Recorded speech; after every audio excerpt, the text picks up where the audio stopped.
सलामी इश्क मेरी जान जरा कबूल कर। आज हम बात करेंगे एक ऐसी अदाकारा की जो न सिर्फ अपनी बेमिसाल खूबसूरती बल्कि अपनी अदाकारी की गहराई से भी सिनेमा प्रेमियों के दिलों पर राज करती है, जिनकी हर अदा, हर किरदार और हर लम्हा आज भी भारतीय सिनेमा की सुनहरी यादों में जिंदा है। उनकी आंखों में एक राज और अदाकारी में एक ऐसा जादू जिसने हर दर्शक के दिल में एक खास जगह बना ली। हम बात कर रहे हैं सदाबहार अभिनेत्री रेखा की। आइए जानते हैं उनकी जिंदगी की कहानी। हवा ये बता, घटा ये बता। रेखा का जन्म 10 अक्टूबर 1954 को चेन्नई में हुआ था। उनका असली नाम भानु रेखा है। उनके पिता जैमिनी गणेशन तमिल सिनेमा के प्रसिद्ध अभिनेता थे और उनकी मां पुष्पावली तेलुगु सिनेमा की अभिनेत्री थीं। लेकिन रेखा का बचपन आसान नहीं था। उनके माता पिता की शादी नहीं हुई थी और इस वजह से उन्हें समाज की आलोचना का सामना करना पड़ा।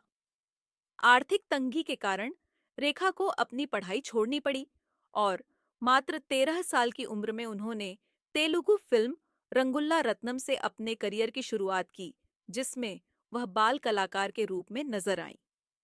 रेखा का फिल्मी सफर आसान नहीं था। शुरुआती दिनों में उन्हें अपनी सांवली रंगत और वजन के लिए आलोचना झेलनी पड़ी, लेकिन उन्होंने खुद को न सिर्फ शारीरिक रूप से बल्कि मानसिक रूप से भी निखारा। उनका ट्रांसफॉर्मेशन भारतीय सिनेमा में एक मिसाल बन गया। रेखा ने अपने करियर में 180 से ज्यादा फिल्मों में काम किया है। तेरे बिना जिया जाए ना। रेखा ने बॉलीवुड में 1970 में फिल्म सावन भादो से डेब्यू किया और यह फिल्म बॉक्स ऑफिस पर बड़ी हिट साबित हुई। हालांकि असली पहचान उन्हें 1976 में आई फिल्म दो अनजाने से मिली। इस फिल्म में उनकी और अमिताभ की केमिस्ट्री दर्शकों को बेहद पसंद आई।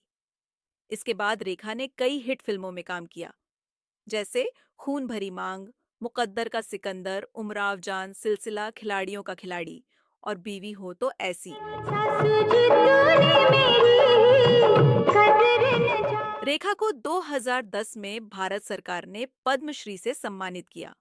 उनके काम को फिल्म फेयर और नेशनल अवार्ड्स के माध्यम से भी सराहा गया। उन्होंने 3 बार फिल्म फेयर अवार्ड्स, 2 बार बेस्ट एक्ट्रेस और 1 बार बेस्ट सपोर्टिंग एक्ट्रेस का अवार्ड जीता है। रेखा की पर्सनल लाइफ की बात करें तो उनका अफेयर कई एक्टर के साथ रह चुका है, लेकिन जो सबसे ज्यादा चर्चा में रहा वो अमिताभ बच्चन के साथ। परदेसिया ये सच है। दोनों की दोस्ती दो अनजाने फिल्म शूटिंग के दौरान हुई और धीरे धीरे प्यार में बदल गई। देखा एक ख्वाब तो ये सिलसिले हुए दूर। लेकिन उस वक्त अमिताभ की शादी जया भादुरी से हो चुकी थी। इस कारण दोनों को अलग होना पड़ा। रेखा की शादी मुकेश अग्रवाल से हुई, लेकिन यासिर उस्मान की किताब एन अनटोल्ड स्टोरी के मुताबिक रेखा की पहली शादी विनोद मेहरा के साथ हुई थी। हालांकि रेखा ने इस दावा का गलत बताया है। विनोद मेहरा ने मूवी मैगजीन को दिए इंटरव्यू में रेखा से शादी की बात को कबूल की थी, लेकिन विनोद की मां को रेखा पसंद नहीं थी और उनकी मां रेखा को धक्के मारकर घर से बाहर निकाली थी। इस वजह से दोनों का रिश्ता टूट गया। उसके बाद रेखा ने 1990 में मुकेश अग्रवाल के साथ शादी की, लेकिन रेखा और मुकेश की शादी लंबे समय तक नहीं चली। शादी के कुछ ही दिनों बाद रेखा को पता चला कि मुकेश को मानसिक बीमारी है, लेकिन फिर भी रेखा इस रिश्ते को निभाने के लिए तैयार थी। लेकिन रेखा को फिल्म शूटिंग के दौरान कई दिनों तक बाहर रहना पड़ता था, जो मुकेश को पसंद नहीं था।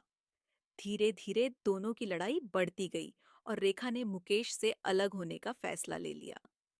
शादी के 7 महीने बाद ही रेखा के पति मुकेश अग्रवाल ने फांसी लगाकर जान दे दी। लोगों ने इस आत्महत्या का दोषी रेखा को बताया। रेखा को न सिर्फ आम लोग बल्कि बॉलीवुड इंडस्ट्री के लोग भी वैम्प मानने लगे थे। हालांकि इस घटना के बावजूद रेखा ने अपनी हिम्मत नहीं खोई। भले ही उनका प्यार अधूरा रह गया हो, लेकिन उन्होंने खुद को कभी अपने काम से दूर नहीं किया। इसमें कोई संदेह नहीं है कि रेखा आज भी बॉलीवुड की ब्यूटी क्वीन है। हालांकि वह अब फिल्मों में पहले की तरह नजर नहीं आती, फिर भी अपने शानदार लुक से आज भी कई अभिनेत्रियों को मात देती हैं। इसी कारण लोग आज भी उनके काम और फिल्मों को पसंद करते हैं। अगर आपको रेखा की यह कहानी पसंद आई तो इस वीडियो को लाइक करें, हमारे चैनल को सब्सक्राइब करें और कमेंट में बताएं कि आपको रेखा की कौन सी फिल्म सबसे ज्यादा पसंद है।